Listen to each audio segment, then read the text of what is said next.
Transfer deadline day is upon us, but it turns out the Celtic war chest is being opened by other teams because David Turnbull and James McCarthy have been the subject of bids today. And let's see what's going to happen as the transfer window. It's going to come closing in about 36 hours' time. So anyway, let's get stuck into it because Cardiff are interested in Celtic midfielder Davy Turnbull, who seems like he just appears once every 6 months to score a brace against Ross County or a Motherwell and then leaves. But the 24-year-old has made 16 appearances for Celtic in the league, scoring 7 goals. I mean, that's quite a good return. However, the 5-cap Scotland international started just 1 game since the 3rd of December has now been linked with a move to South Wales. The Bluebirds, who have had a quiet January so far, to sign Liverpool defender Nat Phillips for the remainder of the season after his loan at Celtic was cut short. The club's only completed signing so far is Japanese defender Ryotaro Tsunoda. He is spending the remainder of the season on loan at Belgian club KV Kozrik. Cardiff are currently 14th of the Championship, having fallen off the pace in recent weeks. The Bluebirds have just won 2 of the last 8 games in the league and are keen to get at least a couple more new players through the door before the end of the January transfer window. So, at the end of the day, you know, Aaron Ramsey, Davy Turnbull, that could be a good midfield, but I believe Ramsey's out injured for a period, which is shocker, really. Imagine Aaron Ramsey being out injured. What? It's like that guy that does the Buzz Lightyear things. Alright, mate, you say I look like Buzz Lightyear. What's that supposed to mean? That guy. If you know what I'm on about on TikTok, then you'll know what I'm on about. But if you don't, that's alright. But David Turnbull, would Celtic losing him be a blow?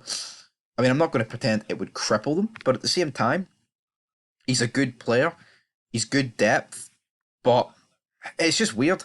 It seems like with Celtic, there's no talk of ins. It's all talk of outs. Now, yes, Sydney fan Hoyjadoink, he could be in, right? And I've seen rumours today that Celtic are looking to loan a few players for the English league, but I mean, it's what, like I said, it's like 35 hours to go.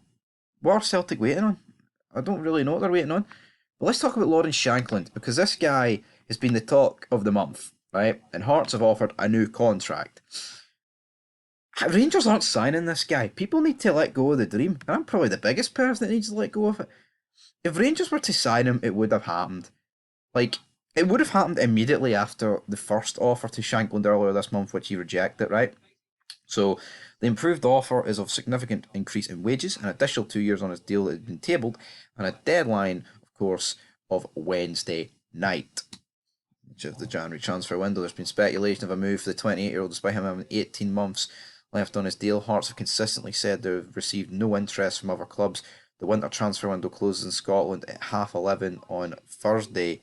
So, oh wait, it closes on Thursday? I thought it was tomorrow. What day is the day? Tuesday? Alright, so that leaves a bit more time, but maybe not for Shankland, but for Celtic to sign some players. I thought it was tomorrow night, my bad. The former Dundee United forward has scored 19 goals for Hearts this season and 46 times in 75 games since joining from Beerschot in July 2022. Shankland's no going to Rangers. He's no moving. I think he'll stay at Hearts. I'm not saying he has to sign the deal, but I don't think he's going to move.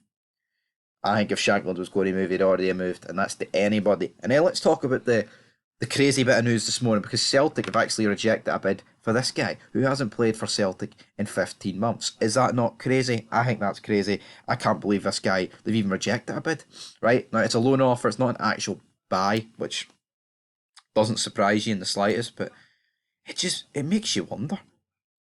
Why would Celtic reject a loan?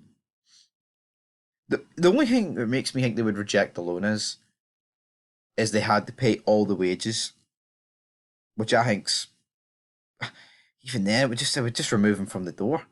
Wouldn't take anything off your wage bill, but at the same time, it would get rid of him. Seems like a weird move for James McCarthy, for Celtic to not accept it.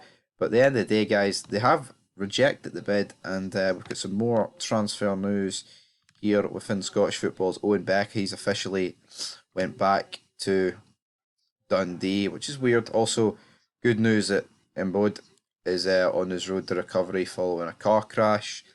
And looks like Bournemouth are finally going to be able to they've been cleared, and they're going to be able to invest with Foley into Hibs. So could this be the domino effect in Scottish football? Could we see more clubs take over smaller clubs, not just the old firm, and attempt to build their way? Because that's what you've got to do, man. That has got to be the aim.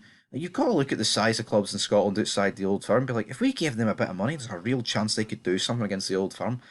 Anyway, guys, we'll have to wait and see. There'll be more videos coming very soon. And until next time, peace.